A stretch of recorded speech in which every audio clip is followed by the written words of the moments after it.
Hey guys, Jeff here, and today we are painting the most difficult paint job in your entire house, the stairwell. So welcome to the back staircase at the church. This is a crazy, illegal, dangerous staircase. The stairs are really narrow and there's not enough place on most of this tread to put your foot. Using a ladder in here is a really bad idea. Before you get thinking about painting your staircase, consider the idea of not using a ladder unless you're in a position where it's not leaning like this. This kind of a lean, you are dramatically adjusting the strength of this ladder. If I have this on almost 45 degrees and I'm up near the top, all that's holding me in this particular case, is this piece of bent aluminum. And that bracket really is not designed to carry 220 pounds on that angle. And the likelihood that this would just fold out and collapse and send me to the pit of the staircase is very high. Now I can go like that, the feet are good there, but from the wall I'm only on 1 point, which means this could be flipping this over is very dramatic. So I'm going to show you my system for painting the stairwell that doesn't involve using a ladder.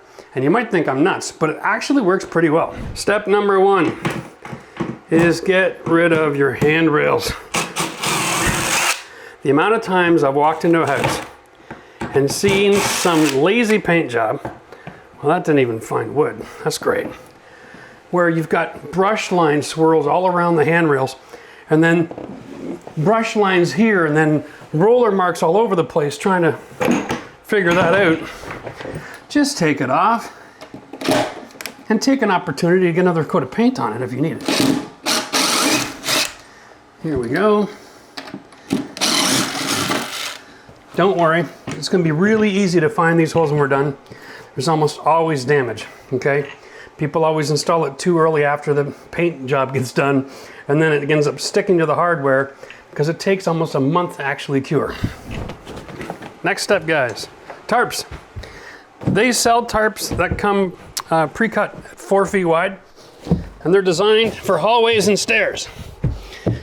And when you put them in, you really want to try to keep as little tripping hazard as possible.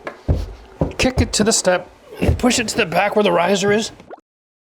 If you need floor protection and you have carpet, there is a special cling wrap you can buy that comes on a 3-foot roll, and you can actually use it like a saran wrap for your carpet. It's for floor protection. Since I'm in the church and I'm going to be selling this place, and nobody really cares about this carpet because it's going to have to change at some point, the next thing you're going to want to do when you're doing your stairs is make sure you have a roll of painter's tape. And no, I'm not using this tape anywhere on the walls. I'm using it to attach my broom to my paint stick, because the next step in this process, believe it or not, involves sweeping your ceiling. But when you're painting, having a bunch of spiders and cobwebs up there is not good. It's almost like a surefire way of getting paint on the ceiling. You get wrapped up into those cobwebs and you're done. We're sweeping the entire ceiling here, okay? It won't hurt the paint, so don't worry about it. We're not even painting the ceiling, we're just doing the walls today. If you get rid of all those cobwebs up there, and then all along the walls, this is actually part of the prep work. Once we get rid of the cobwebs, then we can actually open up a can of paint, and I'll show you some tricks for doing all the cut-in. If anybody has a faster way of doing this, please let me know. I've tried mini clamps before, that didn't work, but if you've got a trick, hit me up in the comments section. Otherwise, you can expect to spend about $6 or $7 on tape on the one day. All right, guys, so I'm using C2 paint today. It's my favorite paint in the world. And I get mine, if you're local in Ottawa, at Randall's on Bank Street. Today, I'm going to leave you breathless. That's the name of the paint. Here we go. Little dab will do. If you like punching little holes inside the drip line so that paint goes back in the can, you can. That's fine. I love these little handy pills, by the way. Yeah, they have a magnet on the side to hold your brush. Okay, really handy. They're ergonomic as well, so let's get in here. Let's start with doing everything that's convenient. All right, anywhere you can reach, okay? And then we're going to do everything that we can't reach. Remember when you're painting, paint from inside the brush, okay? Of course, you know, one person's comfort is another person's danger zone, so think for yourself. Don't step outside of your comfort zone. It's all the same thing, just like my other painting videos, okay? The window trim should be painted white on the sides as well. in hard to reach places, you're gonna find people cheat. And they're gonna paint the side of that as well, okay? It's maddening. If they do, paint it white first before you do your cut, all right? And do your cut nice and wide so that you don't have to get your roller up near the window. When you're working on the long extension poles, you don't have the same control as you do when you're up nice and close, okay? So if you're 15 or 20 feet away on a long pole with a roller on it, you'd be surprised how easy it is to hit the trim. So paint out nice wide area while you got an opportunity. You always have more control with the brush than you will with a roller. All right, there we go. I can't see over there, I can't see over there. Now, time for the first trick, okay? If you're right-handed like me, you're gonna wanna tape this on the left side, okay, of the stick. I know that seems awfully specific, but I find it just gives me a lot more control and I can see what I'm doing better. And you wanna tape it like a barber pole on a bit of an angle, pulling the tape nice and tight because you wanna try to eliminate as much of the movement as possible with that brush. And then when you're done that, get a couple of runs around the neck here because this is gonna be where it breaks first. Now we got that on, we're gonna set our paint on the floor, being very mindful, okay? And then you're gonna wanna clean the sides. Now I got paint inside my brush, and now I'm just gonna reach up, extend the pole if needed, make sure that I'm in a comfortable foot position so you're not reaching and stepping forward. I'm gonna set the heel of the brush there, I'm gonna push the tip to the ceiling, and then I'm just gonna cut my line.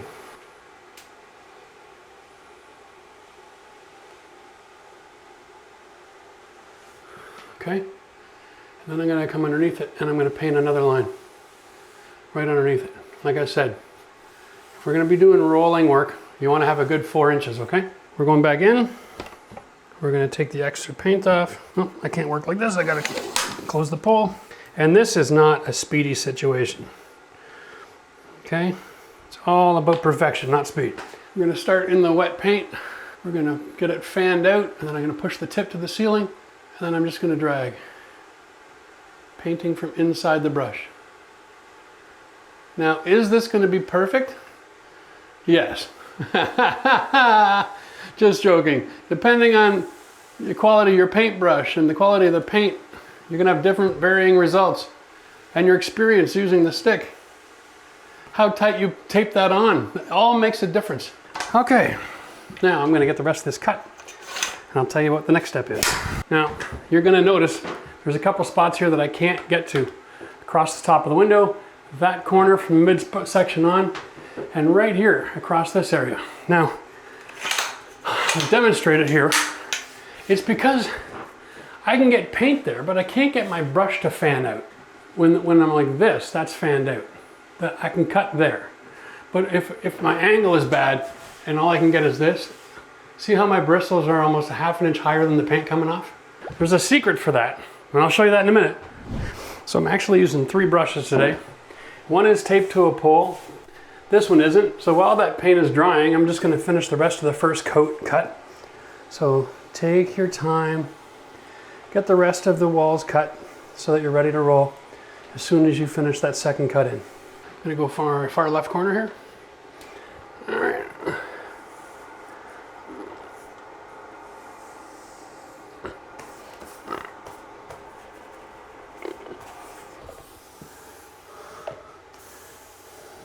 I have a benefit in this job, and that's because this half wall, it breaks up my surfaces. In a lot of paint jobs and stairwells, especially newer homes, get those big vaulted areas. You have to be mindful of, even when you're rolling, what your process is for that, right? So I don't have a process here because I'm just doing 8 feet at a time. But if you're doing really high ceilings, there's 2 schools of thought, and I'd love to hear opinions if you're a professional painter. Do you guys roll from floor to ceiling with 2 rolls and just keep your wet edge? Or do you paint all the way across the top 8 or 10 feet first and then paint the bottom second? And do you have a crew, so you have one guy painting across the top and the other guy painting underneath right behind him, so it's always wet edge on wet edge? One of the rules of painting is keep your edge wet. As long as your edge is wet, then everything blends. But that rule is only necessary if people can see. So whenever you get a chance, you can cheat. If it's not going to be visible, there's nothing wrong, right? All right, Quick tip, guys, when you're working with a bunch of different brushes, keep a plastic bag handy so you can keep the brushes wet. Time for the next trick, and that is called the Gooseneck Brush. And that's why we're gonna use this. We're gonna use this so that when I'm reaching out with the pole, I can get this brush in that top corner to fan out because the bristles are straight at the wall. Now, I'm gonna use a longer pole. All right, and because it's rather maddening, I'm going to load it up here. And I'm gonna walk into that room and get her done. So now I can put the heel against the wall, put the bristles up, just like before. And I can cut a line. Love a gooseneck brush.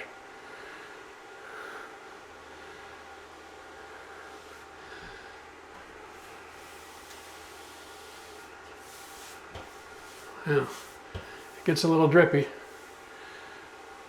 There we are. So now you're seeing the combination of brushes, and you're seeing the combination of poles.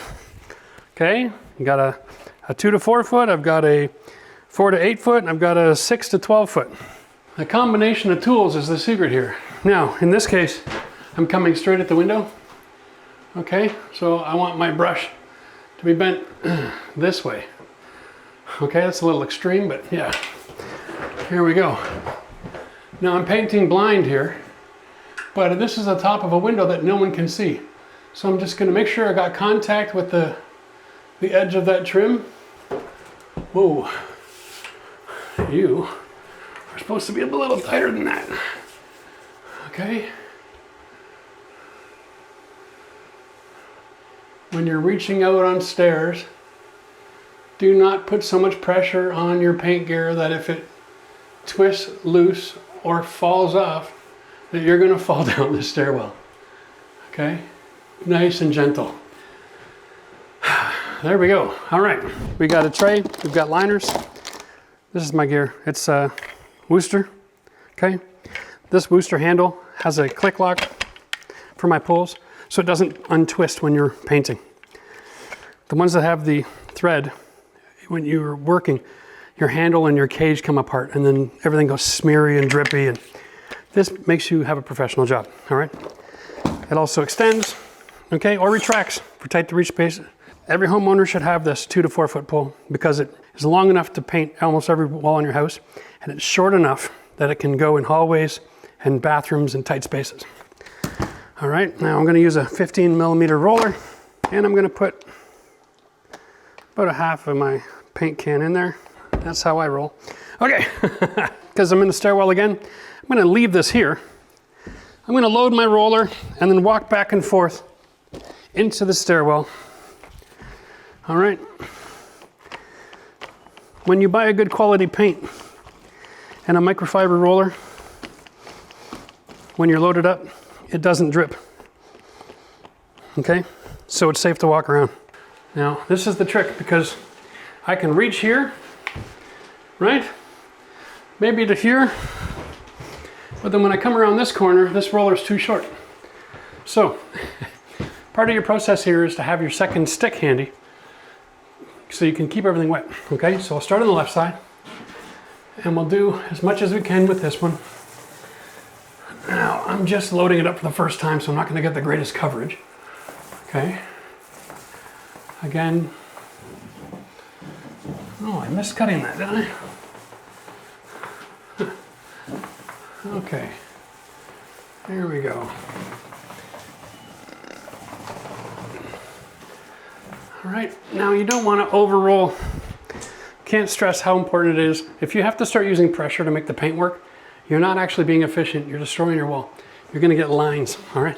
So, gentle pressure, let the equipment do the work, and when you start to get a little dry, just load up again. Here we are. Throw a little paint there, a little paint there, and I'm gonna come back and roll it in.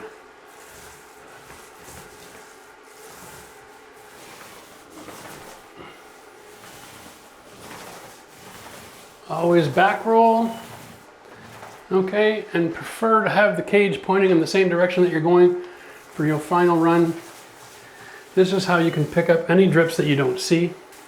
And so now I find 2 little holes. Look at this. Well, I've got a trick for that. I gotta wait for this coat of paint to dry before I can show you my trick for fixing up little holes like that. The further you have your hands out trying to hold this, the more exhausted you're gonna get. So again, let the equipment do the work. Try to keep your hands close to your body and try to keep them underneath your heart as much as you can. All right, in a case like this gets really handy. Okay, because the dimension of the room changes. There we go. And we can only do so much painting at the top of the wall while the roller's full of paint. It's important to get back down. Now we're picking up extra paint up here. We're going to back up a little bit, go forward, and then I'm going to go a little bit over my line just to pick up any loose without being too aggressive with trying to squeeze it. Okay, basically rolling with one hand. Okay, let gravity do the work. There we go. When you get to the corner, you got to turn the cage around so you can get the roller as close to the joint as you can without running it on the other wall, if it's at all possible. All right. And then we're going to catch up with the other wet edge and then run it over that wet edge, nice and gentle like. Okay. Now, before I go any further, I got to fix those holes in the wall. So here we go. Here's my secret. I'm using regular Alex Plus caulking. This is DAP, and this is a 40-year latex plus silicone. And I know a lot of you probably thought I was going to pull out my 45 mud. And I do love 45 mud for repairs. But the one thing about patching, especially in stairwells when you have like natural daylight, if you use anything, like even 45, even though you can get away with it in most cases, you don't have to prime it. When you're going to get direct sunlight and stuff, you really gotta prime. This is caulking. It's already primed. You can paint over this in one coat. All right, so use your knife.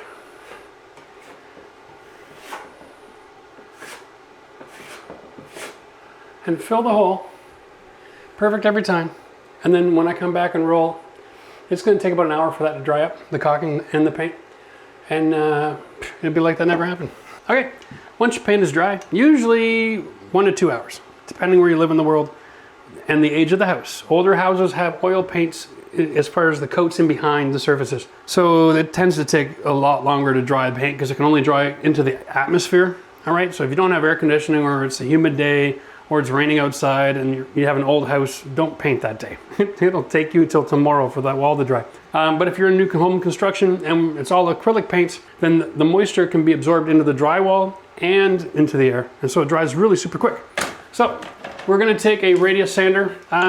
This is the Canadian version of the one that I was using last time, okay? It's from Richard. And it is a sponge foam sander with the screen on it. Here we go. These are replaceable, okay? It's hook and loop. You're gonna love it. And one of these lasts a long time, all right? So don't worry about that. And gentle pressure, okay? And what we're doing here, we're not sanding to create texture so the next coat bonds. We're sanding so that we get rid of all the dirt that was in the wall, all the imperfections. Let's take a look right here. We're taking this and we're sanding it smooth, okay? That's it. Now there's texture in the wall, but when you do that, you sand it smooth. Now you're gonna wanna sand in between coats because there's always little bits of dirt in the room and blah, blah, blah. If you're using a translucent paint like a red or a blue, okay, and they're difficult colors and you can go 3 or 4 coats and sometimes they say you get a primer for it that has a little gray or something. In those situations, sand all your walls first, okay? Because you can't ever go backwards on a repair or even a sanding. Even something like that, you sand off, you're gonna have a white spot, you're gonna have a different colored spot on that wall forever with those paints. So always sand first. But generally for me, I like to sand in between coats just in case I got a brush or a hair or something was floating around, or you're in a house that has pets. There's always fuzz floating around, right? Get them all nice and smooth. And I'll show you. The most popular question that I get asked on our painting videos is this. when you sand, do you clean the walls? Okay? I got a clean hand, right? That's clean. I'll tell you what we're doing is all the big stuff, okay, gets trapped in here. Any big chunks will fall off to the ground because there's paint on it. But all this fine dust, this is actually paint. I want you to think of paint as a mixture, like an oil vinaigrette dressing. And there's a lot of different things in there. And before you paint your wall, what do you do at the paint store? They shake it, because it's not a solution, okay? It's not perfectly balanced for life. It's a mixture. And part of the mixture are solids. In the industry, we call it solids. It's what makes paint thick that stands on the wall and doesn't just run right off. Okay, if you were to take your roller and just put water on the wall, it would just run right off. Solids give everything that stick. So when you paint your wall like this and you get that fine dust left, all you're doing is adding another 0.05% solids content to the next coat of the paint. And when you're done painting, don't sand your wall then, okay? But then you're fine. Does that make any sense? If that's still unclear, hit the comment section up and let me know. But basically what we're doing is we're making the wall smooth, we're getting rid of imperfections, and whatever's left on the wall is going to be painted back into the paint again. I mean, that's okay. Hopefully that helps.